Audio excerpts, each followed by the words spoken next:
All right, guys, welcome back to Rise and Grind. Happy Thursday. We got Shiv in the building. Look at me. I'm here. Like it's not even part time anymore. Shiv is looking like he came right off the boat from New York City. Listen, it's still Nixon 5, man. It's still Nixon 5. Dude. But it is baseball season now. Big Yankees guy? I'm a big Yankees guy. You going to any games this year? I actually won that wine tasting. I won but paid for at the charity auction 4 MVP field level seats in August. Let's go. So if you're free, yeah, you can watch me on TV, John. Check YouTube though. I want to see if the formatting is like that. All right, guys. So we have a lot to discuss today. One of the biggest topics that we have at this moment right now is what I'm calling, and I'm just essentially putting out there, the death of social media. I'm actually really curious because I don't know if I agree that it's happening, but you know better than me. But yeah, I'm not saying it's going to happen very quickly, but essentially, like when I look at, like, I have an interesting like purview of how all these different platforms run, because I've been operating on these, like, from a business perspective for 18 years and seeing how everything moves and shifts. I have certain data points that most people don't from a business perspective. And one of the things that I look at is how quickly, like, people get content fatigue now. So people who grew up watching, Instagram and Facebook and stuff like that, so like the Gen Z era, and the eras after that, they grew up watching all this stuff, right? So, like, again, like, my godson was in the office the other day and he was scrolling on TikTok, right? And he's 9 years old. Okay. So he's 9 years old. In 5 years from now, do you think that he's going to want to see the same crap over and over and over again? Most likely not, right? Because like when social media first came out and business owners were on it and they were watching, or business owners were posting content and putting stuff out, they had content that was very stock image. I don't know if you remember that. Like every business, if you're a bakery, it was like a stock picture. Like people would just post things all the time that were super stocky, So now something you can get off Google Images, basically. Exactly right. 100%. That's pretty much what was posted, 10 plus years ago. Now it's very authentic, and it was getting very authentic and very cinematic. And then all of a sudden, cinematography and that type of content now doesn't perform as well as lo-fi content. So if you're taking content on your cell phone, that's performing way better than a really sick edited video sometimes. Now, do you think that's because people see that as more authentic? Correct. Right. So like, that's my point, right? So like where the world is going, like a sick video, like for instance, like we're going to do the golf outing with you. Like normally a really cool cinematic video of that day would be like crush it in the algorithms. Now, like a good video of a phone of like you walking around talking to different people in your company and stuff like that, we're seeing performs way better than just a cool cinematic video, right? It's good to do both because you show like your level of professionalism and you don't mess around. But my point though is that lo-fi content is winning. And why is it winning? Because people want that authenticity again, right? They're sick of cinematics. It's getting old. So the thing is like now you introduce AI slop. Yeah. Right. And so like the other day, I'm sitting there. Actually, this is pretty wild. It was like a couple weeks ago. I'm sitting there and all of a sudden I'm looking at a bear break into this girl's window and is chasing her around her house. And I'm sitting there and I instantly knew. I can tell, so I can scope out AI instantly, right? But like my dad will sit there and watch this stuff and be like, look at this thing. I'll be like, Dad, it's fake. Like he was watching something where this guy was fishing and a fish jumped out off like in this little like rowboat, jumped out of the water into the boat where the guy had his like bait bucket. So he's like, oh, hole in one. Like the guy got, the fish jumped in the bucket on his own.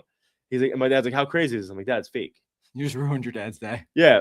He's like, I was like, Dad, that's fake. That's not real. So anyway, my whole point of that is like people are getting super content fatigued. And like, when you see the same stuff over and over and over again, what's going to happen?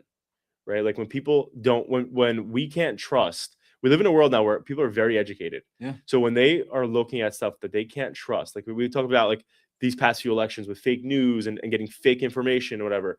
Now we're seeing videos of the sitting president or like the VP or random people saying things they never said because people are making it with AI.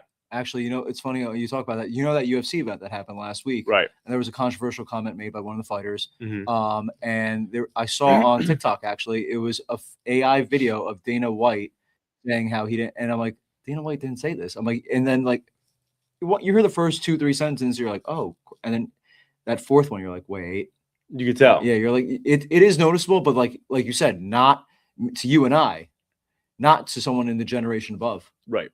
Well, because my whole point is, why would we go to a Yeah. platform or platforms To be miseducated. where we're gonna not know the difference between what's real and what's fake as AI continues to get better and better and better. Yeah. Right. It's a dangerous thing.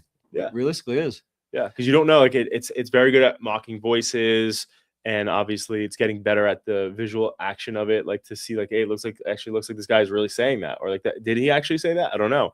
So anyway, my point of it is like where the world is going. It just seems like it's something where I think we're gonna keep seeing AI come into play, and we're gonna keep seeing people not want to see that AI content anymore. Now, let me ask you something on a marketing standpoint.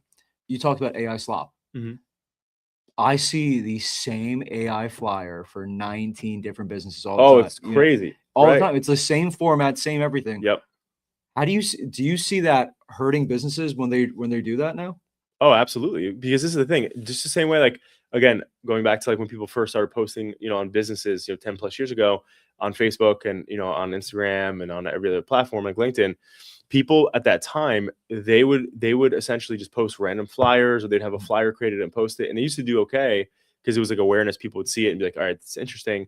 Now people see it and they hate that. They don't want to see a flyer on Instagram, right? They don't want to see a flyer on Facebook. Like, you're on, so that's the core of where the world is like people go on these social media channels to engage with their friends, to look at their family, to post about what they have going on in their business or their lives or their personal lives or their careers.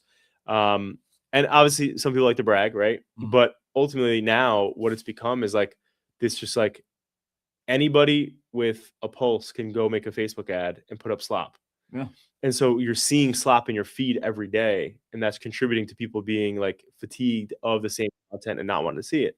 So that's why, obviously, again, even in like LinkedIn, you're seeing people post stuff that's just not real, or it's fake, and it's just like, man, like at what point? So like right now, also you have Johnny Ives, who's the former like chief design officer of Apple, who essentially designed the iPhone, the MacBook, and like all these iconic products and hardware.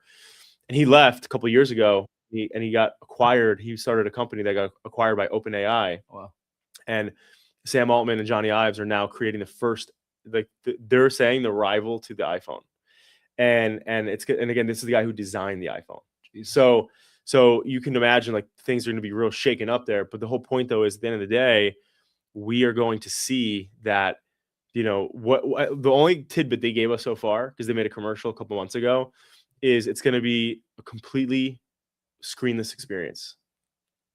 And they're like, that's the future of devices. It's going to be completely screenless. So what the hell does that mean for social media? Right? Like how are you going to access stuff when you're in your car, you're moving or whatever? It's going to be completely, again, I'm sure they'll have multiple devices, but he said the beauty of it is going to be that it's going to be completely screenless experience.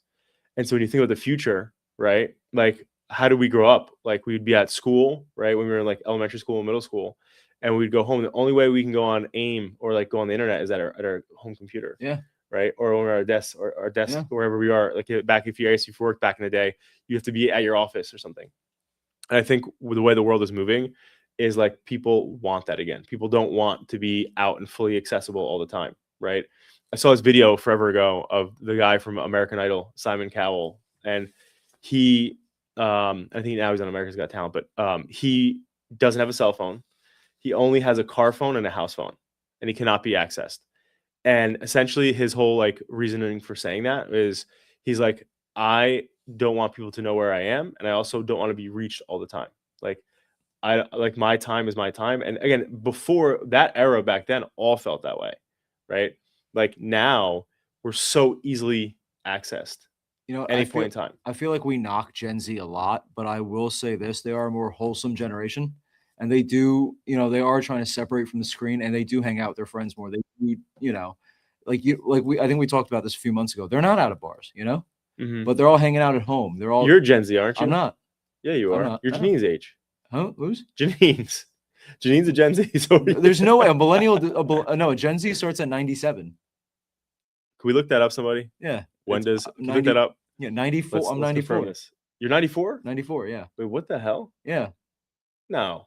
Oh, so you're definitely not a Gen Z then. No, Janine will be a year younger than me. She was a year younger than me. So was she 95? When does it start? 97 in 2012. Damn, he got this thing mapped out. He knew that already. All right. It's not the first time I've been called out on that. Love that. All right. So anyway, but point being is like, but I've seen a lot of the contrary though. I've seen a lot, like if you go to a restaurant, there's a lot of Gen Z hosts and for servers and things like that. And like a lot of them that I'm seeing, doesn't mean everybody, a lot of them are a lot more like introverted.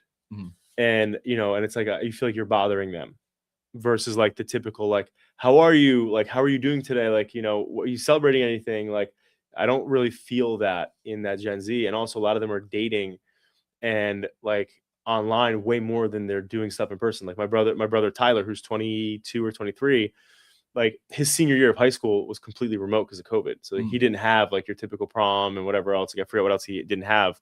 But like a lot of those Gen Zs missed out on a lot of that stuff because they were coming up through COVID, like in that time where you're out like dating and like out like doing stuff and like, senior year or junior year. And but a lot of them are online dating.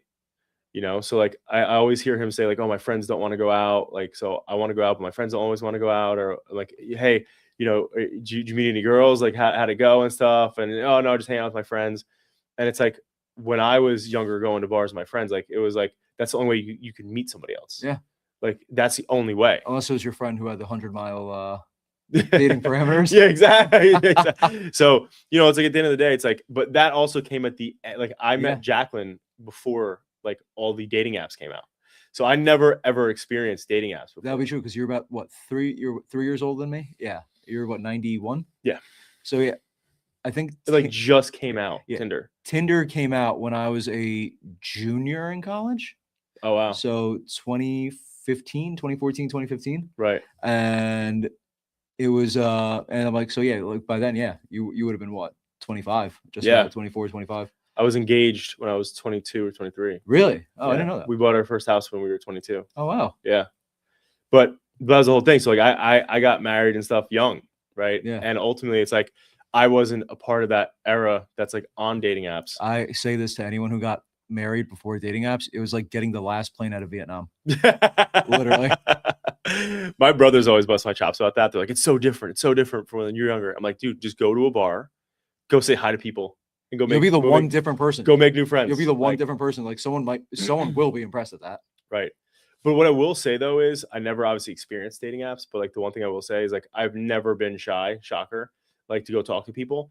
And I feel like it could be a really cool tool. Like when you're at a bar, right? If you're sitting there and you're like, you see somebody you like, obviously you're interested in, you're like, hey, I want to buy you a drink or whatever. You start having a conversation with them. A lot of times, like there are plenty of times where like, depending on the club or like whatever, like, there could be bad lighting. You also know nothing about this person. Like you just go up to them like, what's up? I like the way you look. Let's have a conversation. Have you seen this girl on Instagram? The Monmouth County Club. I forget her name. It's like, yeah, she's on our podcast. Really? Yeah. Have you like what she's doing? I love that. Bring it back. Have you joined any of that? I have not. I'm going to introduce you to her. You know what? You know who just actually did a video with her? I think she'd be good. She'd be a good contact regardless. But like she runs all that. Yeah, Jenny. She's Jenny Rich. She who just did her video? Our good friend. Who? Anthony Battle. Oh, did he? Yeah. No kidding. Shout out Anthony Battle. You were probably sleeping, but Anthony's afraid of going live. It's unbelievable. But anyway, real quick, back to my point is like the only thing that I like as an advantage of dating apps is like, so like you could meet somebody at a bar, right? Have a great conversation. Typically at a bar when you meet somebody in person, it's like, it's only physical connection first, right? Because like you only see somebody like, hey, I like, you're my taste. So like, let's have a conversation. Then you get to meet them more and more. And then you find things out later. Where the only cool part about dating apps is like before you meet somebody, like their profile, how they, even though they're selling themselves, like they're going to say their best things about themselves, at least stuff. Yeah. Right. Like if I was single back in the day and I saw somebody who's a Giants fan, I'm like swiping out of there. I'm not doing no Giants fans. Right. Totally kidding. But anyway, my point is like, you can at least see like some of the, like background, or where they go to college, or what they do, like the things that they're mentioning at a bar. Yeah, you're having these conversations. So anyway, I think it could be leveraged in that way, though. So I have a friend, nervous wreck sometimes, like ball of anxiety. And what and he's a little older than I am. He's actually older than both of us. But he says what he likes about dating apps is that he'll have a conversation at the bar all the time. But he goes, sometimes I don't know if someone's being polite, or he goes, at least I know when I match with someone on a dating app, he knows that what the intention is, he knows that it's easier to ask someone out and all that. I'm like, you know what, in that scenario, I get it. Yeah. If you are, if you have a little bit of anxiety, if you are nervous and stuff like that, I'm sure a dating app is the easiest thing in the world, Yeah. like in the sense of you don't have to worry about what the other person's intention is. Like, is this person having a conversation with me to be nice, to be polite, or is the end game, like, are they, if I ask for her number, is she just going to say like, you know what? But on a dating app, that girl eventually does, the physical attraction's there, right? Yeah. So I was like, oh, that's a different way to think. I never thought about it that way. Yeah. So anyway, so back to the whole concept. Like at the end of the day, it's like with social and just the digital footprint right now is like really interesting time, because we just don't know what AI is going to do, what AI is not going to do. But a lot of content right now, I forget the exact amount, but like there's over 40, between 40 to 60. I know it's a big gap, but there's between 40 to 60% of content right now on social media is AI, and this is only the cusp of it. So as that increases, are people going to say, I want to hang around and just watch all this fake content going around? Or people create these fake things? Like, it's so there's like AI movies coming out, like short movies, like now. And I'm like, is that, which I personally would never want to watch. I watched like 5 minutes of one the other day, and I was just like, this is awful. Like, this is. Well, it's like when you look at certain actors, you look at certain people, even music, right? There was that one guy who made like an AI country song. I'm sorry, Spotify, and the dude sounds badass. He has this raspy voice, like the song is badass, like it's really like a good song, right? But like the fact that it's an AI generated thing, like and like I don't know, like when I like certain artists, like as an example, like everyone knows I'm not a big music person, which sounds crazy to most people, but like I am a big Drake fan. I like Billy Joel, I like Drake. What I like about Billy Joel, what range right there? I have a big, I'm eclectic, right? But when I like Billy Joel, what I like about Billy Joel is like his journey to becoming Billy Joel that we know was absolutely insane, right? And the dude's voice, like his story, like how his process of creating music, like that's why I like him. And same with Drake. Like Drake's come up and like what he did, and like how he was in TV first, and then got into music and all that stuff. Like that's a big part of like why I vibe with Drake. Now, just liking music just to like music for me doesn't do it for me, right? It's like that AI version. Like again, like the AI song is pretty freaking badass, but to me, like I just don't vibe with the fact that like somebody put 3 clicks and made that song, and I don't know there's no like story behind that artist. There's no story behind that song. It's meaningless, right? When people create stuff, there's meaning behind it, right? Yeah. So like with AI, it's meaningless because the actual artist there's no actual artist. There's like a person behind a computer that made it happen. Like when you think about Avicii or any of those really, really good DJs too, like our producers, they sat there dragging for hours and hours and like and composed and whatever. And now that could be done in a couple of minutes. And so like that's the thing. It's like, there's a lot of that stuff where I think there's gonna be a lot of fatigue everywhere. And the value, back to the Gen Z stuff, I do think that like they grew up in a world that they had to be, like hey, I need a little less screen time, or like you were saying at the beginning of the show, where it's like now we find ourselves in this unique position where it's like, what is AI not going to be doing, right? Like so in the future. So again, and you see all these people on and it's taking these college commencement speeches, where that one lady in Florida, wherever she was like, AI so exciting, and the future of AI so exciting, and the entire, I forget which, it's like viral, but like the entire graduating class booed her because they don't like that AI is taking their jobs. Like you're coming, imagine like when you graduated college at OCC, like imagine like literally like being like, I don't know what's going to be available for me at OCC. You know what I mean? And they call it UCLA. You know that? What? University closest to Lakewood Airport. Do you know my brother actually went to UCLA? Did he really? Yeah. Actually, I think you told me that. Yeah, you did tell me that. But so like that's why they were booing the shit out of Listen, them. Seton Hall, go Pirates. Yeah, but they were, so like that's what we're dealing with, right? And if And you it's taken away identity, right? Like Yeah, right. individual, like no one has like their own. Like if everyone's the same, Yeah. like what's the point, right? Well, Like, also so it's a good point. And also, like when you think about it, like people are like, "Oh, AI is the best. AI is the best." And like, don't get me wrong, again, AI is good for idea creation, and there's a lot of great things that it does. But from a creative standpoint, and from things like you're saying, like with ads, people are like, "Yo, Zuckerberg's like, oh, we're gonna have Meta be able to have AI, so that all you do is plug in what you need and what you want, and it's gonna run your ads for you, essentially, right?"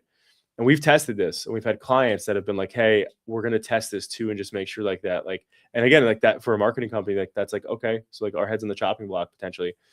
And this company did it for like 2 weeks, and came screaming back to us like, "Oh my god, like our sales are so down, like we need to talk again." And it's just one of those things where it's like, you know, if you're, let's just use like you as an example, like if you're in the finance or insurance space, and you're like, "Hey, Meta, make me an ad for, a life insurance policy, right?" And blah blah blah. And there's a competitor in the same town you live in that's gonna say the same thing to Meta, right? You're gonna have so similar ads. They're gonna be so similar, and if you guys have the same budget, what's the difference, you right? know, it's funny. That's the problem. I've seen the same ad for like 8 different mortgage guys, and you can tell it's like that grainy Chat Mhm. GPT like poster. And I'm like, did you not realize that 7 other people have this? Like, and you thought this was a good idea to post? Right. I think learning Canva might be one of the most important skills right now, just to step aside, like to stand out. People have this, like, Yeah, I definitely agree. and there's a I even like you were saying, like for us, I logged onto my Chat GPT the other day, and it said your plus plan now includes integrated finances. I was like, wait, what is this? Mhm. And it said you can now link your bank account, your investment account, and it'll tell you can ask questions about your services, your subscriptions, all this stuff. And I was like, wait, what? Yeah. I was like, hold on, now what? I'm like, and then I'm thinking, I'm like, why is it? And they were showing 2 specific accounts, like it was showing a certain bank and a certain investment platform. I'm like, why is it showing these? And Mhm. I'm like, here's the thing. I was like, there's no question in my mind that AI is going to be biased, right? To who Right. pays them. Right. If, if bank A pays them, bank A is going to get promoted. Exactly. So, like, I mean, I do believe there's going to be a bias. And listen, is there human biases in our world? Absolutely. Mhm. But you're not truly getting an independent advisor when you're working with AI, but how many people generally care? Mhm. Well, how many people don't have advisors in Yeah. general? Most people don't have advisors. Most people don't like, there's a lot of people that believe you need to have X amount of money to have an advisor, Mhm. when it's not the case. But they're like, oh, well, and a lot of people think financial planners are the most expensive thing on the planet, where, they're not. But they're like, oh, we can go to GPT for free. Is it going to take, is GPT going to take, the top tier clients with millions of dollars? No, but are they going to get the younger clients, the ones starting out in their career, and the ones that do build into these bigger clients? Sure, absolutely. High possibility. Yeah, it's very true. If someone's young and doesn't want to pay any bit of a fee besides the $20 a month they pay ChatGPT, absolutely they will. Mhm. It's a scary thing. And like, I listen, if I was on that graduating class, I would have booed too.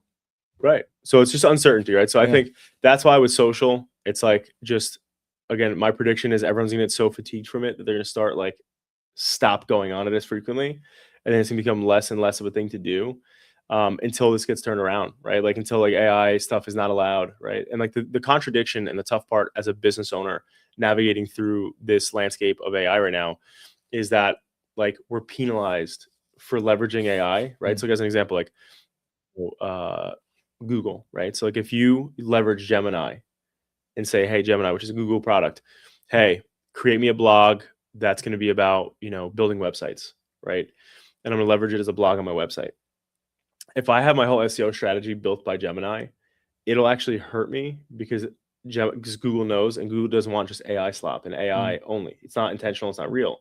Same thing with Meta, right? Like if you have AI content, right, and they encourage you to use AI, but if you're putting out AI content all the time, it's starting to have way less reach than it does. it doesn't mean that, again, there's a quadrillion people still posting anyway because they don't realize the algorithms.